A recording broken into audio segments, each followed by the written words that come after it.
Trump will surrender on Tuesday in New York. Complaint demands probe into OpenAI research lab. 2,000 iftar meals and Taraweeh at Times Square. Another elderly man walking home from a mosque attacked.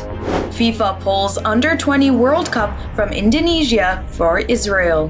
Non-Muslim expats in UAE fast during Ramadan. Palestinians commemorate 47th anniversary of Land Day.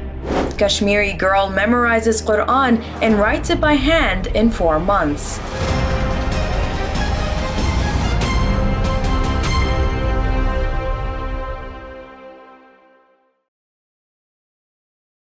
From Toronto studios, this is the Muslim News on Muslim Network TV. Assalamu alaikum, I'm Saamiyah Syed. Our top story tonight, former President Donald Trump's lawyer, Joe Tacopina, told NBC's Today Show that Trump will surrender on Tuesday in New York. Trump has been indicted on charges of falsifying a record of hush money payments of $130,000. The money was paid to former porn star Stormy Daniels to buy her silence during Trump's election campaign. Daniels claimed she had an adulterous affair with Trump. The payment itself was legal, but Trump allegedly recorded it as a business expense. Falsifying business records is illegal in New York. Trump is the first former U.S. president to be indicted on criminal charges. Former President Donald Trump and other prominent Republicans invoked liberal billionaire George Soros in their attacks on Manhattan District Attorney Alvin Bragg. Their comments come in the wake of a Manhattan grand jury's historic decision to indict Trump on charges of falsifying records. Trump claimed Bragg was handpicked and funded by George Soros. Florida Governor Ron DeSantis and former Secretary of State Mike Pompeo made similar allegations. Soros, a longtime supporter of Democratic campaigns, various liberal causes, and prosecutors who favor criminal justice reform, has been a frequent target of anti-Semitic conspiracy theories. They have painted the Jewish philanthropist as a puppet master behind various U.S. and international events. A nonprofit group filed a complaint Thursday requesting an investigation into OpenAI, a San Francisco-based research lab. The Center for AI and Digital Policy urged the Federal Trade Commission to investigate the lab. It also called for suspending further deployment of commercial multimodal large language models. GPT-4 is the lab's latest such model. Mark Rottenberg, Group President and General Counsel, said the center is specifically asking the FTC to determine whether the company has complied with guidance the federal agency has issued. The independent nonprofit research group claimed GPT-4 is biased, deceptive, and a risk to privacy and public safety. The group noted that the FTC has declared use of AI should be transparent, explainable, fair, and empirically sound while fostering accountability. Hundreds of Muslims observing Ramadan broke their fast and offered Taraweeh prayers in New York City's Times Square. Taraweeh is the nightly Ramadan prayer during which the Quran is recited by chapter and verse until its completion by the end of the month. The event was organized by Muslim social media influencer SQ last Saturday. At sunset, Quran reciters Faisal Latif and Faraj Hassan led prayers, and people started breaking their fast with free iftar meals. 2,000 iftar meals were served to Muslims on the sidewalks of Times Square, the city's busiest artery. It was followed by hundreds of Muslims participating in Taraweeh prayers. The goal of the event was to help non-Muslim New Yorkers learn how Ramadan is observed. Georgetown University has officially opened its Yarrow Mamout Mosque on March 18th. To learn more about the history behind this mosque, let's watch this special report by Dawood Warnsby. Before Congress decided to establish a national capital near the Potomac River in 1790, what became Washington, D.C., and long before slavery ended in Washington, D.C. in 1862, there was Yarrow Mamout. In the West African Fulani language, Yarrow means fourth child born, and Mamout means Muhammad. And so it was that Yarrow Mamout was born, In 1736, in West Africa, Yarrow was kidnapped by slave traders while he was still a teenager. By the age of 16, he and his sister were transported to Annapolis, Maryland. They would never see their parents or siblings again. But Yarrow kept his dream for freedom alive. That dream took 44 years. Yes, 44 years. Enduring decades of hard labor and abuse, Yarrow was finally able to purchase back his freedom in 1796. He was 60 years old at the time. Yarrow was a smart man, and he kept working hard until he was able to also purchase the freedom of his wife and his son. They all lived here, 3324 Dent Place, Northwest, Washington, D.C. Yarrow bought a log house at this location, though the original cabin is long gone. This is the third structure standing at the spot. It was here, in the backyard, that Yarrow designed for himself a small prayer space facing the direction of Mecca. It was a little masjid, a long way away from his original home in West Africa, where the sound of the Adhan would have always been around him as a young child. Yarrow was originally from the famous West African Fulani tribe and spoke the Fulani language, but he also spoke and was able to write Arabic. Arabic was not only a language of faith, but many African tribes also used Arabic script, as thousands of manuscripts from Timbuktu suggest.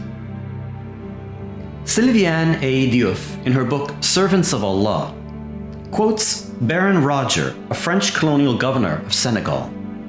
He said in 1828, "There are villages in which we find more Negroes who can read and write the Arabic, which for them is a dead and scholarly language, than we would find peasants in our French countryside who can read and write French."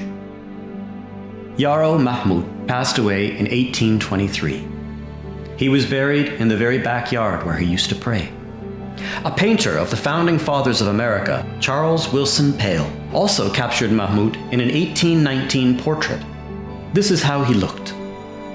Mahmoud's biographer, James H. Johnson, describes Mahmoud as a jack of all trades. He earned enough money not only to buy the Dent property, but also to become a financier who loaned money to other merchants. He also owned stock in the Columbia Bank of Georgetown. Yarrow Mahmoud's story remained out of sight and underground. But in 2015, Washington, D.C.'s archaeologist's office found thousands of artifacts on the spot where Yarrow's home used to be. Many of these objects still need to be assessed and analyzed. In 2020, workers renovating a home close to where Yarrow once lived found 19th century human remains, which may be Mahmoud's. The memory of Yarrow Mahmoud lives on. In March of 2023, 200 years after the death of Yarrow Mahmoud, a new mosque has been named in his honor, the Yarrow Mahmoud Masjid. It can be found at Georgetown University. Georgetown is where he lived. May God bless our brother with the highest place in Jannah, the everlasting life.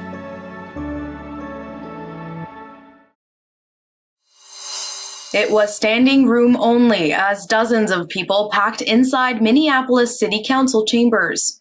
Organizers with the Council on American Islamic Relations Minnesota chapter and Muslim leaders from the area mosque sought to change a noise ordinance. They want Minneapolis to allow for a call to prayer to be broadcasted from loudspeakers for all 5 daily prayers. Jelani Hussein, CAIR Minnesota Executive Director, started by thanking council members Aicha Juhtai and 2 other Muslims on the panel. He said the city doesn't allow for any noise before 7 a.m. or after 10 p.m. We have been hoping to get the call to prayer here in Minneapolis, and we are unable to do that unless we change the ordinance, he said. Muslims are required to pray 5 times a day at dawn, noon, mid-afternoon, sunset, and evening. The current ordinance only allows for 3 Islamic call to prayer daily. The International Court of Justice on Thursday rejected Iran's bid to unblock nearly $2 billion in central bank assets frozen by the U.S. But the court ruled Washington illegally seized some other funds. The UN's top court said Washington's freezing of the funds belonging to several Iranian individuals and companies was manifestly unreasonable. However, the court has no jurisdiction over the bank case. Iran has called for the return of $1.75 billion belonging to Iran's central bank, or Bank Markazi, plus interest and assets belonging to Iranian nationals and companies. The U.S. Supreme Court said in 2016 that the frozen Iranian assets should be paid to victims of attacks blamed on Tehran. That includes the 1983 bombing of a U.S. Marine barracks in Beirut and a 1996 blast in Saudi Arabia. Tehran brought the U.S. before ICJ in 2016, arguing that freezing the funds breached the 1955 Treaty of Amity between the United States and Iran. That deal was signed long before the 1979 Islamic Revolution that overthrew the pro-U.S. Shah and severed ties with the United States. A 73-year-old Muslim was attacked by 3 men as he walked home from a mosque in Birmingham's Kings Heath neighborhood Wednesday night. The victim was taken to a hospital with a broken hand and cuts to his face. In videos circulated on social media, blood can be seen streaming down the man's face. CCTV camera footage showed the attackers were sitting in a black vehicle before the assault. One kicked him hard in the back, causing him to fall and hit his head on a display board. The group is then seen fleeing from the scene immediately. The attackers are described as 2 white men and 1 black man aged between 18 and 30 wearing tracksuits.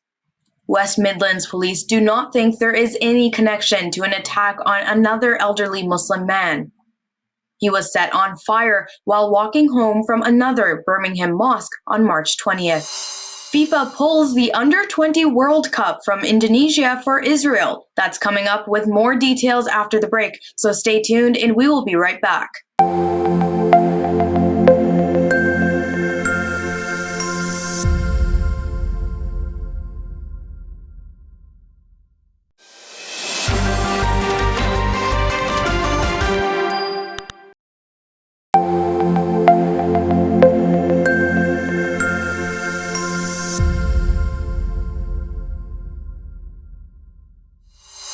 Welcome back.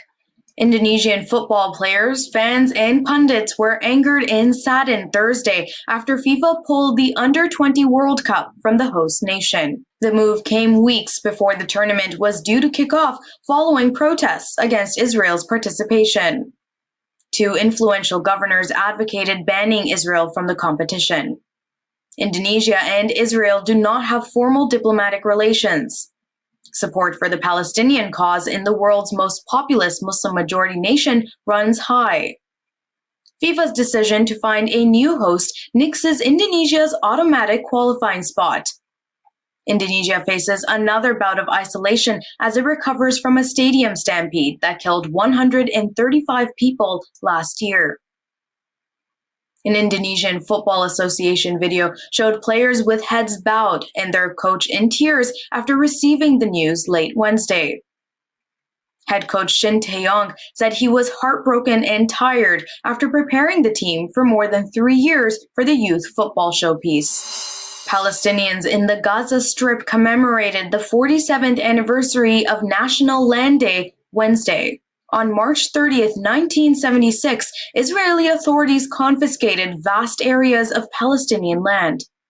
Near the eastern borders of Gaza City, the National and Islamic Action Forces organized a festival to commemorate the occasion.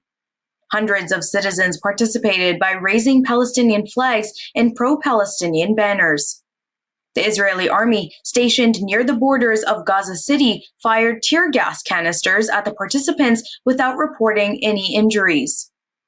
In the Johor Adik area in the central Gaza Strip, the Palestinian Ministry of Agriculture organized the planting of dozens of olive trees in commemoration of Land Day. Leader of the Islamic Jihad movement, Khalid al-Bach, said on behalf of the participating factions, national unity is a necessity in light of the changes taking place in the Palestinian territories and the world. Al-Bach warned of Israeli attempts to erase Palestinian cities in the West Bank. He stressed the factions' rejection of all political outcomes that takes away the Palestinian right.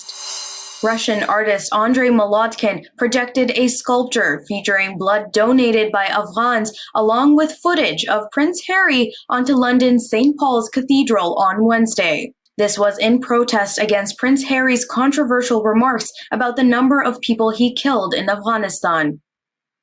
The Duke of Sussex received criticism after claiming to have killed 25 Taliban fighters while serving in Afghanistan. He wrote in his new memoir, Spare, that it was not a number that fills me with satisfaction, but nor does it embarrass me. He continued, while in the heat and fog of combat, I didn't think of those 25 as people. He wrote, you can't kill people if you think of them as people. They were chess pieces removed from the board, bads taken away before they could kill goods. Molotkin said he collaborated with Afghan donors in the French coastal town of Calais and the UK for the sculpture. The human blood was pumped into the sculpture of the royal coat of arms and then projected onto the cathedral. Prince Harry served in the British Army for 10 years, rising to the rank of captain, and served 2 tours in Afghanistan. Expatriates living in the UAE say Ramadan is an important month for them too, as they show solidarity with their Muslim friends by fasting. Dutch student Jaden Vermeulen is on his 4th year of fasting. He said it is his way of showing respect to his chosen country of residence. I look forward to this. Many of my friends are Muslims and I like to keep fast with them, he said. Fasting also helps him slow down and have mental peace. Vermeulen said he does find it hard to fast during the first 2 days, but later he falls into a rhythm. He said it cleanses the body, and I always feel better after the Ramadan month. Christian Filipina expat Gina Valbuena is an active member of her Dubai parish. She too is fasting for Ramadan, inspired by her many Muslim friends. She said Christians are observing the Lenten season, during which they give up something they love. But this time, I decided to keep fast, like the Muslims during Ramadan, she said. Indian expat Anuradha Kamath, a lifestyle coach, said she began fasting 7 years ago. Kamath said Ramadan is a month where one gets to disengage from negativity. It is a time when one moves into states of happiness and feels a lot of compassion for others. She added, a world that practices Ramadan does not need peace committees. One notices great harmony and understanding between people during this month. A calligrapher from a remote area in central Kashmir's Gandarbal district has handwritten a copy of the Quran in 4 months. Salima is a 22-year-old college student. She first memorized the holy book and then wrote it by hand. Salima now plans to translate the Quran into her mother tongue, Gojri, to make it easier for her community to understand the scripture. She is part of the region's Gujjar community. She said her parents and siblings supported her during her work, with her father bringing her everything she needed to write. The Gujjar community now hopes the government will help Salima print and publish her handwritten Quran so that it reaches more people. Before we end today's news, I'd like to take a moment and extend a special request. It takes about 55 hours of work per day to produce this news for you. It is news with a unique perspective, and you can find it only on here, on Muslim Network TV. Sound Vision is a not-for-profit organization which produces it. And just like PBS and NPR, we depend on your donations. Please visit muslimnetwork.tv to donate now or click the link below to donate. That's all from our Toronto studios tonight. Thank you for tuning in. You can subscribe to our YouTube channel and hit the bell icon for the latest updates. For more content, keep watching Muslim Network TV or visit muslimnetwork.tv. Assalamu alaikum and good night.